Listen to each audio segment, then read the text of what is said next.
오늘 우리가 같이 은혜 받으실 말씀은 다니엘서 2장 20절에서 23절 말씀입니다. 우리 같이 한 목소리로 읽도록 하겠습니다. 자, 시작. 다니엘이 말하여 이르되 영원부터 영원까지 하나님의 이름을 찬송할 것은 지혜와 능력이 그에게 있음이로다.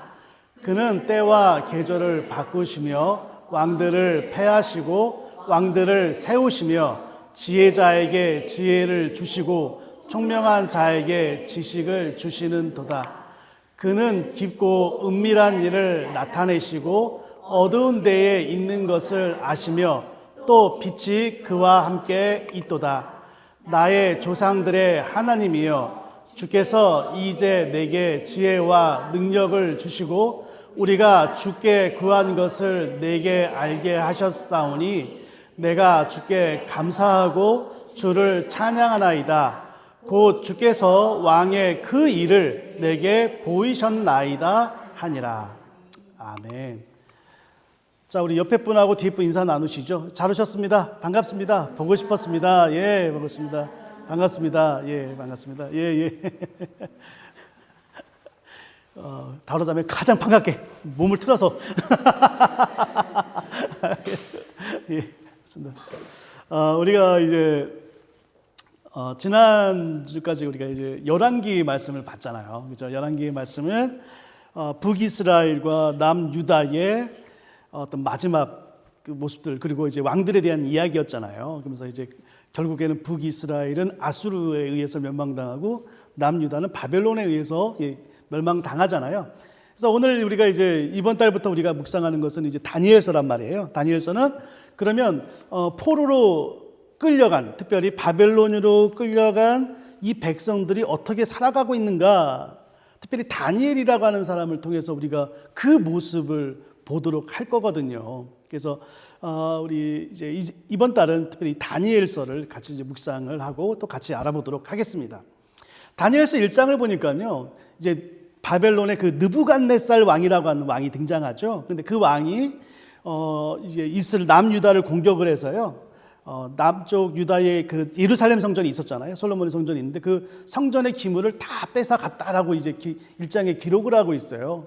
근데 그게 이제 기원전 BC 605년 정도 되거든요. 근데 그때 사실은 성전에 있는 어떤 물건들, 막 그 귀한 것들만 가져간 게 아니라 사람들도 끌고 갔어요. 근데 그때 끌고 간 사람이 누구였냐면 다니엘과 그 세 친구들, 특별히 이제 엘리트들 끌고 갔단 말이에요. 이제 끌고 간 이유가 뭐냐면 이 사람들은 이제 끌고 가서 이 바벨론이라고 하는 자기 나라에서 이 사람들을 이제 교육을 시킵니다. 약 한 3년 정도 교육을 시키거든요. 그러니까 바벨론의 정치, 경제, 사회, 문화, 그다음에 종교적인 거 이런 걸 다 교육을 시킨 다음에 봐서 뛰어난 사람을 어떻게 하냐면 이제 다시 그 정복한 그 땅으로 보내서 똑같이 통치하게 하는 거예요. 그래서 이 사람들에게 있어서는 끌고 온 이유가 넓어진 제국을 다스리기 위한 방법이에요. 그래서 이때 끌려간 사람이 우리가 잘 알고 있는 다니엘과 그 세 친구도 이때 끌려갔어요. 그래서 이제 3년의 기간 동안 이제 훈련을 받는 거예요. 이게 바벨론식 교육이죠. 그런데 이제 뭐 우리가 좀 잘 알고 있는 내용처럼 다니엘과 그 세 친구는 다른 건 다 받아들이는데 뭘 안 받아들여요? 음식 먹는 것은 난 채식만 하겠습니다. 뭐 이런 얘기를 하잖아요. 근데 그것이 이 사람들이 뭐 이제 채식주의자 뭐 그것 때문인 건 아닌 거 아시죠? 이게 뭐냐면 음식 문제는 왜냐면 당시에 우상에게 바쳐진 음식이란 말이에요. 그래서 그거를 이제 거부했단 말이죠. 거부했어요. 그래서 이제 그 다니엘과 세 친구를 담당하는 사람이 야, 너 이거 안 먹다가 너희들 얼굴 안 좋아지고 그러면 내가 목이 달아나 막 그렇게 얘기를 하잖아요. 그러니까 이제 다니엘이 뭐라고 그럽니까? 아니 딱 열흘만 하면 우리에게 시간을 달라고. 만약에 열흘 동안에 우리들의 얼굴이 좀 안 좋아지거나 뭐 그렇게 하면 뭐 우리가 먹겠다 뭐 이런 식으로 얘기를 하잖아요. 근데 그래? 그러면 어떻게 하나 보자 해가지고 열흘 딱 줬단 말이에요. 근데 어떻게 돼요? 얼굴이 너무 좋아지고 또 총기가 팍팍 넘치는 거죠. 그죠? 결국은 어땠습니까? 결국 이 사람이 하나님께서 이들의 믿음의 결단을 너무 귀하게 보셔가지고 다른 사람들보다 10배는 총명하게 하셨다. 이게 다니엘서 1장의 내용이잖아요. 그죠? 자, 근데 2장으로 넘어오면요. 갑자기 느부갓네살 왕이라고 하는 사람이 딱 등장을 해요. 그래서 여러분들 당분간은 때로는요, 이 다니엘이나 혹은 뭐 사드락, 메삭, 아벳느고 이 세 친구보다도요, 정말 자주 등장하는 사람이 느부갓네살 왕이 더 많이 등장을 해요. 자, 이 느부갓네살이요, 이제 하루는 이제 막 영토도 넓어지고 막 그랬잖아요. 그러니까 이제 나라를 어떻게 통치할까 막 고민하다가 잠이 들었어요. 딱 잠이 들었는데 이 꿈에서 너무 안 좋은 꿈을 꾼 거예요. 안 좋은 꿈을 꾼 거예요. 딱 깼는데 도대체 이 꿈이 기억이 안 나는 거예요. 너무너무 무서운 꿈이고 너무 안 좋은 꿈이었단 말이에요. 그래서 이 꿈을 어떻게 좀 해결하고 싶은 거예요. 그래서 그때 당시에 지혜자 그룹을 딱 모으기 시작합니다. 이 지혜자 그룹이라는 것은 뭐냐면 이거예요. 다니엘과 그 다음에 사드락, 메삭, 아벳느고 세 친구도 이 10배의 총기를 받은 다음에 결국 뭐로 이제 그 관직에 오르냐면 지혜자들 그룹으로 이게 관직에 오르거든요. 근데 이 지혜자들이라고 하는 것은 전문적으로 지금으로 얘기하자면 천문학과 점성술을 하는 사람이에요. 천문학과 점성술을 하는 사람. 그래서 하늘의 징조를 보고서 이제 나라의 미래가 어떻게 될지 얘기하고 뭐 그런 거란 말이죠. 그 예를 들자면 우리가 잘 알고 있는 사람이 누구냐면 여러분들 예수님이 태어나실 때 그 동방박사 세 사람이 오죠. 그죠? 별을 보고 왔단 말이에요. 이 사람들이 뭐예요? 이 지혜자들인 거예요. 동방박사. 그러잖아요. 이 그룹이 막 지혜자 그룹인 거예요. 그러니까 다니엘도 이 그룹에 속해야겠단 말이죠. 그러니까 이제 이 사람들은 쉽게 말하면 지금으로 말하면 뭐죠? 뭐 미래 기획군가 뭐 이런 한국을 말하자면 뭐 이런 거예요. 앞으로 이 나라가 어떻게 될 것인지. 그래서 이제 천문학을 보면서 그 다음에 왕의 꿈도 해석해 주면서 막 이렇게 하는 사람들이란 말이죠. 근데 이제 느부갓네살이 이제 이 지혜자 그룹을 부릅니다. 야, 내 꿈 좀 해석해 줘. 뭐 이런 거예요. 그러면 이들이 뭐라고 그래요? 그럼 말씀해 주십시오. 해석해 드리겠습니다. 그들이 뭐라고 그래요? 아니, 내 꿈이 뭔지 일단 알아맞혀 주고 두 번째, 그 꿈을 해석해 줘. 이러고 했어요. 그러니까 이제 황당한 거예요. 아니, 꿈을 얘기해야지. 내가 이걸 해석해 줄 거 아니에요. 그랬더니 느부갓네살 입장에서는 뭐냐면, 야, 내가 알면 내가 얘기해 주지. 느부갓네살도 몰라요. 여러분들 그런 경우 있지 않아요? 정말 이상한 꿈을 꿨는데 꿈이 기억이 안 나는 거예요. 이 느부갓네살도 기억이 안 나는 거예요. 꿈이. 말해주고 싶지만. 그랬더니 이 지혜자들이 그걸 어떻게 우리가 알아요? 막 그렇게 되는 거예요. 그랬더니 느부갓네살이 화가 나가지고 이런 얘기를 했어요. 우리 한번 같이 읽어볼까요? 자, 시작. 너희가 만일 이 꿈을 내게 알게 하지 아니하면 너희를 처치할 법이 오직 하나이니 이는 너희가 거짓말과 망령된 말을 내 앞에서 꾸며 말하여 때가 변하기를 기다리라 함이라. 이제 그 꿈을 내게 알게 하라. 그리하면 너희가 그 해석도 보일 줄을 내가 알리라 하더라. 이거 지금 뭐냐면 느부갓네살이 그런 얘기를 하는 거예요. 야, 니들이 이거 몰라? 그럼 너희를 처치할 법은 딱 하나밖에 없어. 너희가 거짓말과 망령된 말을 내 앞에서 꾸며 말하여 때가 변하기를 기다리려 함이라. 그러니까 사실은 느부갓네살은요, 기본적으로 이 지혜자 그룹을 별로 안 좋게 생각했던 것 같아요. 야, 니네들 내가 만약에 꿈을 얘기하면 그거 네가 현란한 그 말빨로 나를 그냥 이렇게 속이고 시간이 지나서 이거 어떻게 이것도 말 자꾸 바꿔가면서 할 거 내가 모를 줄 알아? 이런 거예요. 니네들은 쉽게 말하면 말만 잘하는 놈들이야. 말만 잘하는 놈들은 내가 할 수 있는 방법이 딱 있지. 죽여버릴 거야. 이렇게 돼버리는 거예요. 그러니까 이제 이 지혜자들의 입장에서는 그러는 거야. 아니, 꿈이라도 얘기를 해달라고. 이거 꿈도 얘기하지 않고 해석하는 것은 뭐냐면 이 꿈을 꾸게 하는 신 외에는 아무도 알지 못합니다. 우리가 신입니까? 이렇게 돼버려요. 그러니까 느부갓네살이 뭐예요? 죽여버려. 이랬어요. 그래서요, 왕궁에서부터요, 이제 지혜자들을 죽여나가기 시작합니다. 그래서 근위 대장이었던 그 아리옥이라는 사람의 이 느부갓네살의 명을 받고요, 차근차근 이제 어떻게 돼요? 지혜자들을 죽여나가기 시작을 했어요. 근데 결국 이제 누구까지 왔어요? 예, 다니엘과 그 세 친구까지 왔어요. 다니엘이 묻습니다. 아니, 뭔 일이야 도대체, 뭔 일이야? 그랬더니 도대체 무슨 일이, 무엇이 중한디 이렇게 왕이 삶을 다 죽이냐? 본문에는 뭐가 이리 급하냐 이렇게 나와 있지만 정확한 의미는 뭐냐면 뭐가 중한데 이렇게 삶을 다 죽이냐 이거였어요. 그랬더니 아리옥이 상황 설명을 합니다. 그때 다니엘이 뭐라고 그러죠? 그래? 그러면 나에게 시간을 줘. 그럼 내가 해석해 줄게. 이렇게 돼버린 거예요. 그러니까 아리옥이요. 응? 진짜? 그런 거예요. 진짜. 시간만 잠깐 줘. 그래서 아리옥은 느부갓네살한테 가고요. 그 다음에 다니엘은 뭐 하죠? 그 세 친구와 함께 모여서 기도를 합니다. 그런데 그 기도를 하는데 그 꿈이 무엇인지 하나님께서 가르쳐 주신 거예요. 그래서 어떻게 됩니까? 이제 아리옥이 얘기를 들은 느부갓네살이 다니엘을 부릅니다. 그래, 그 꿈이 뭐야? 그랬더니 다니엘이요. 그 꿈을 해석하면서 이런 얘기를 하죠. 왕은 거대한 신상을 봤습니다. 근데 그 머리는 금으로 되어 있고요. 몸은 은, 이 허리는 동으로 되어 있고요. 그 다음에 다리는 철로 되어 있습니다. 이 거대한 신상을 봤습니다.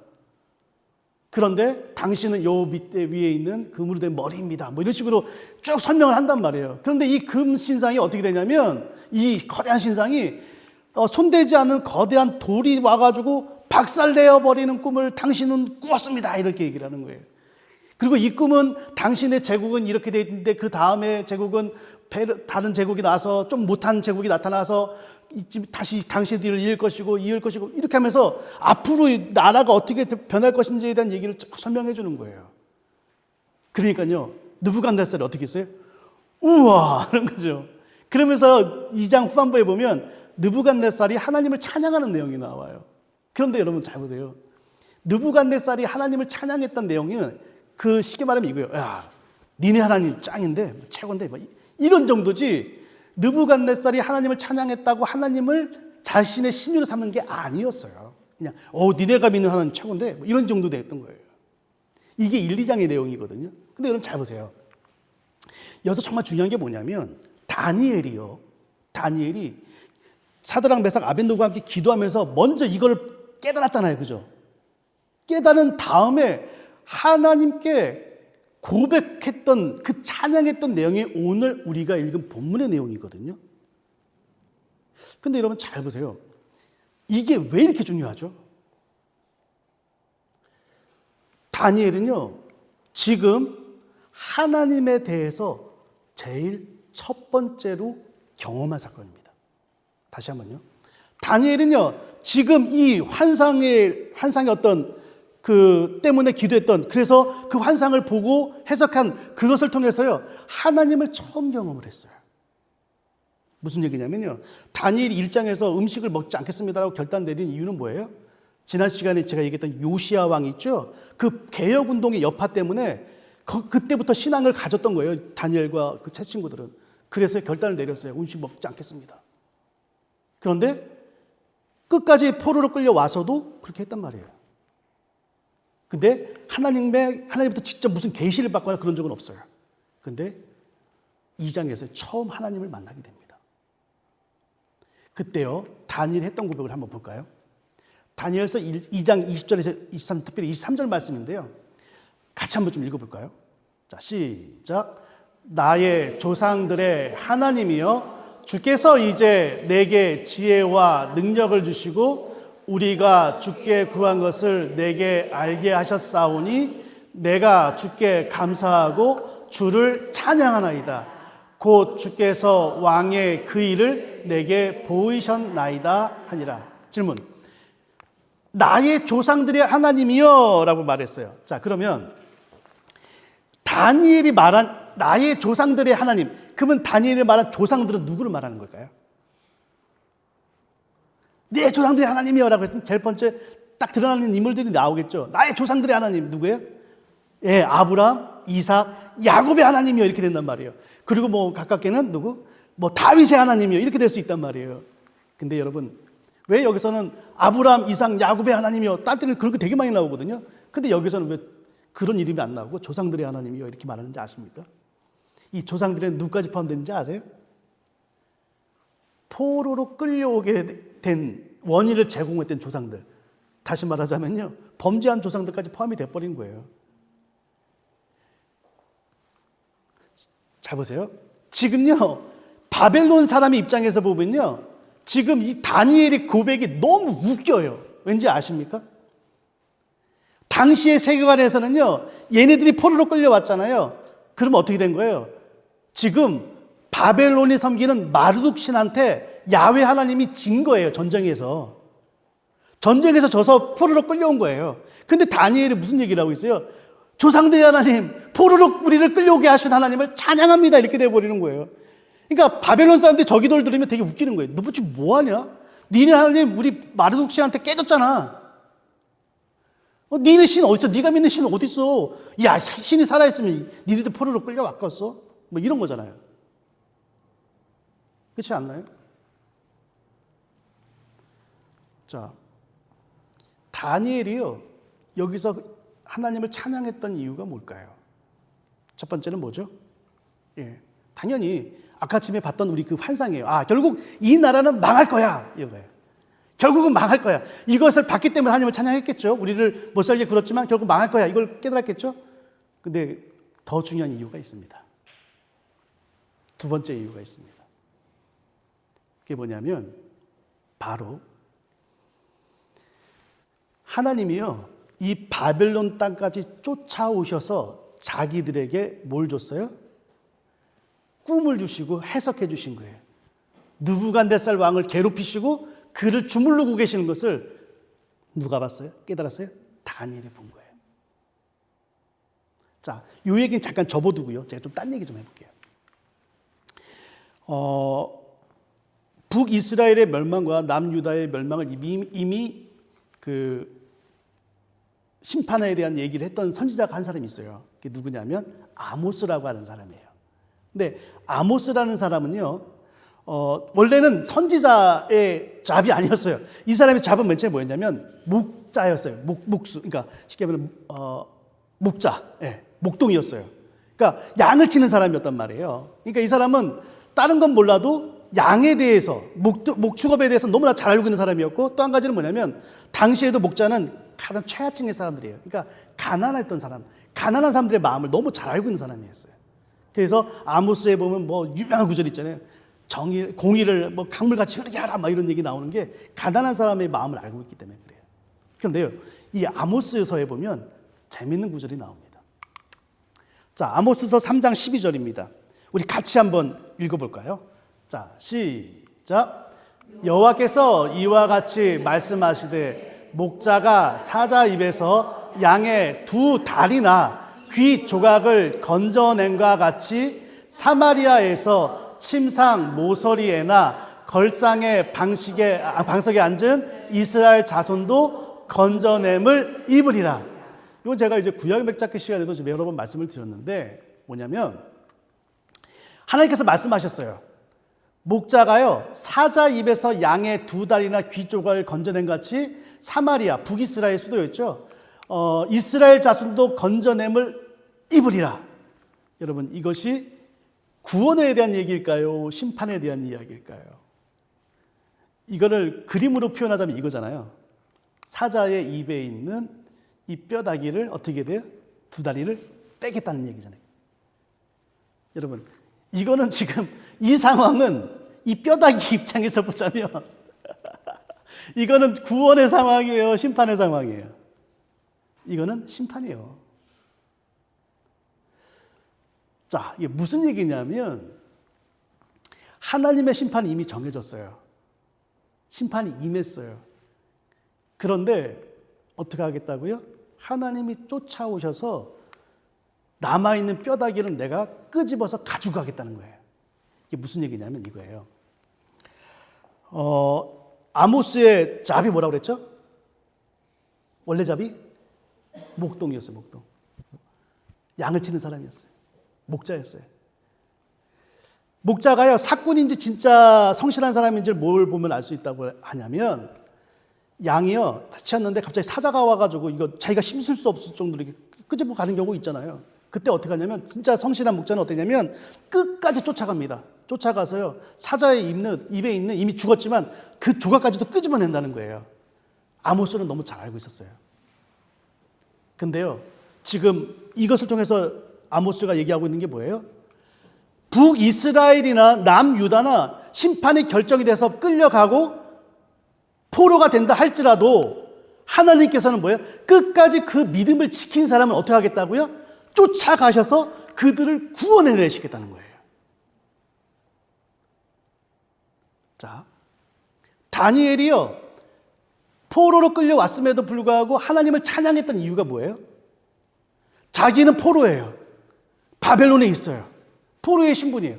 그런데 하나님께서요, 쫓아오셔서 자기들을 구원하는 것을 본 거예요. 아, 하나님이 여기까지 쫓아오셔서 우리를 구원해 주셨구나. 그 꿈을 통해서 깨달은 거예요. 그러니까 뭐예요? 포로의 신분이지만 하나님을 찬양할 수 있는 거예요. 아, 하나님이 지금 나를 구원해 주시는구나. 끝까지 믿음을 지키고 있는 그 일장의 사건을 통해서 끝까지 믿음을 지키고 있는 나를 쫓아오셔가지고, 여기까지 쫓아오셔가지고 나를 구원해 주시는구나. 그 사람을 찬양할 수 있었던 거예요. 근데 여러분, 이것이요, 다니엘에게만 해당될까요? 아니요. 아모스는요, 이 계시의 말씀뿐만 아니라 더 멀리 있는 무엇인가를 또 하나님이 보여주세요. 그게 뭔지 아세요? 아모스서 9장 11절입니다. 우리 같이 한번 읽어볼까요? 자, 시작. 그날에 내가 다윗의 무너진 장막을 일으키고 그것들의 틈을 막으며 그 허물어진 것을 일으켜서 옛적과 같이 세우고. 하나님께서요, 아모스에게 분명히 보여줬어요. 너희들 포로로 끌려갔어? 그럼에도 불구하고 너희들 믿음 지키고 있어? 내가 쫓아가서 너희를 구원해 줄 거야. 이게 아모스에게 준 첫 번째 메시지였어요. 그런데 여기서 끝나는 게 아니라 더 멀리 어떤 무엇인가를 보여주셨는데 이렇게 얘기를 하셨어요. 그날에 내가 다윗의 무너진 장막을 내가 일으켜 세울 거야 라는 거죠. 여러분, 여기서 좀 이렇게 우리가 좀 생각해 봐야 될 것이 있어요. 그게 뭐냐면 다윗의 장막이라는 거죠. 당시에는요, 남유다에는 뭐가 있었어요? 솔로몬의 성전이 있었어요. 솔로몬의 성전. 여러분, 성전과 다윗의 장막 두 개가 있는데 하나님께서는 굳이 이스라엘의 회복을 얘기할 때, 야, 내가 솔로몬의 무너진 성전을 내가 다시 세울 거야, 이렇게 하지 않으시고, 내가 다윗의 무너진 장막을 내가 다시 세울 거야. 이게 무슨 얘기인지 아십니까? 왜 하필이면 성전이 분명히 있었는데 왜 성전 얘기를 안 하고 장막을 얘기를 할까요? 여러분, 성전과 장막의 차이가 뭔지 아세요? 성전은 뭐예요? 솔로몬의 성전은 아주 그냥 크고 멋있잖아요. 근데 장막은 뭐예요? 여기 영어 버전을 봐도 뭐였어요? 텐트였어요, 텐트. 예. 텐트. 텐트라는 건 뭐죠? 캠핑 가보셨잖아요. 피면 언제든지 이동 가능한 거예요. 다윗의 장막에는 뭐만 있었어요? 하나님의 언약궤밖에 없었어요. 다른 건 아무것도 없었어요. 그래서 뭘 얘기하고 있어요? 하나님은요, 아모스를 통해서 얘기를 하고 있어요. 내가 어디든지 내 임재, 나의 임재를 나타내는 성전에, 그러니까 한 곳에 머물러 있는 게 아니라 움직이는 텐트처럼 내가 내 백성들이 거하는 곳이라면 어디든 내가 짐 싸고 갈 거야, 이런 의미거든요. 그것이 설령 누구라고? 이방인이라 할지라도 믿음을 지키면 내가 반드시 가서 그들을 일으켜 세울 거야. 그래서 이것을 그대로 가져간 게 뭐예요? 사도행전에 나옵니다. 사도행전 15장에 나와 있는 그 예수님의 동생이 야고보가 했던 내용이거든요. 무슨 얘기를 했나 볼까요? 같이 한번 읽어보시죠. 자, 시작. 선지자들의 말씀이 이와 일치하도다. 기록된 바 이후에 내가 돌아와서 다윗의 무너진 장막을 다시 지으며 또 그 허물어진 것을 다시 지어 일으키리니 이는 그 남은 사람들과 내 이름으로 일컬음을 받는 모든 이방인들로 주를 찾게 하려 함이라 하셨으니 즉 예로부터 이것을 알게 하시는 주의 말씀이라 함과 같으니라. 이게 무슨 얘기냐면요, 이방인이라도요 끝까지 믿음을 지키잖아요. 그러면 하나님께서 어떻게 해요? 무너진 장막, 아니 어디든지 쫓아가시는 하나님이 그 이방인에게도 쫓아갈 것이다 라고 하는 의미가 있어요. 말씀 좀 정리해 볼게요.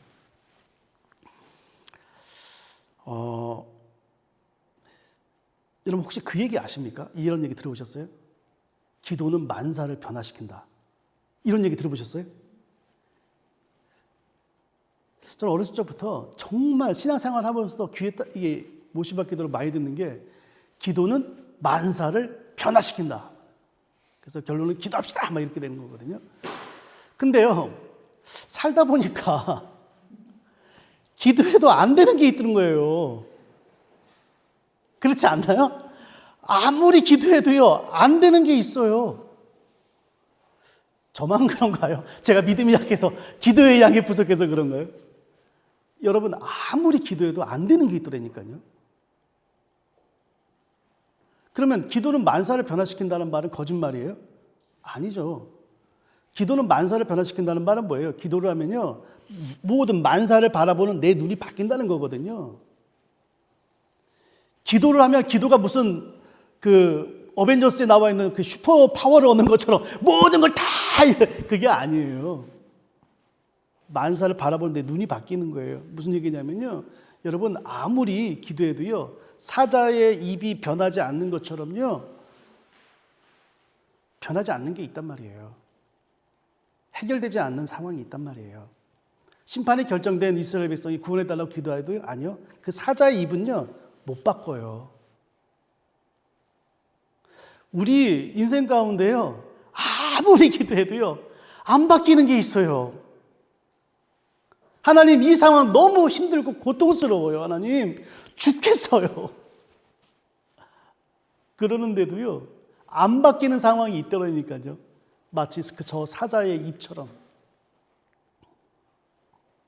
근데요, 그곳에서 다니엘이 그랬던 것처럼, 사드락, 메삭, 아벳느고가 기도했던 것처럼 기도하면 뭐가 보여요?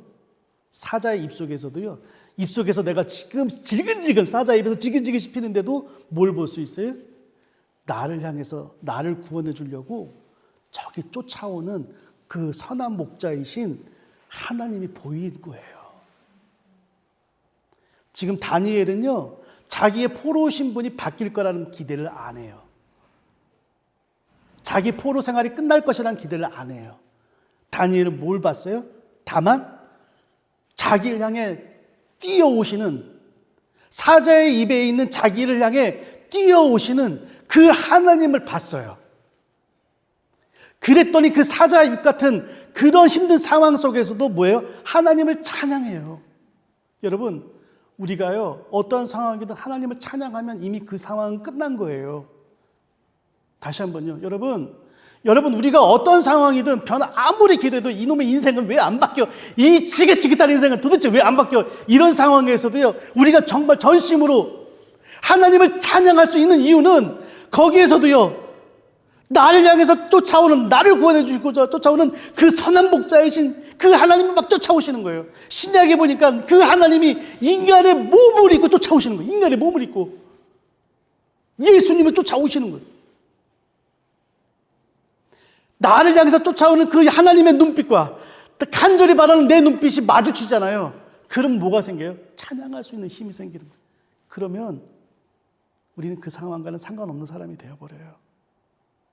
사랑하는 성도 여러분, 제가 믿음이 없는 것서 그런 것인지 모르겠는데, 아무리 기도해도 바뀌지 않는 상황이 있습니다. 여러분, 정말 눈물 뿌리고 기도해도요, 바뀌지 않는 상황이 있어요.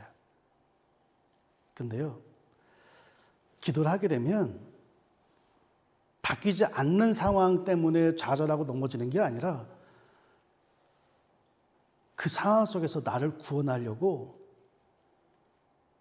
버선발로 쫓아오시고 달려오신 하나님을 볼 수 있게 되는 거예요. 그 사랑 가운데서 뭐예요? 그 예수님의 사랑, 눈빛과 내 눈빛 이 마주쳤을 때 우리는 그 상황 속에서 찬양할 수 있는 힘이 생겨요. 그러면 거기서는 우리는 끝난 거예요. 우리는 이미 승리한 거예요. 사자의 입이든 아니 사자의 위장이든 우리는 찬양할 수 있으면 우리는 끝난 거예요. 우리는 승리한 거예요. 사랑하는 성도 여러분, 삶 속에서 혹시 찬양하세요? 찬양이 터져 나오던가요? 쫓아오신 하나님과 눈빛이 마주치셨습니까? 그러면 상황과는 상관없는 우리가 되어버려요. 쫓아오신 하나님을 여러분 두 눈으로 똑똑히 봤으면 좋겠고요.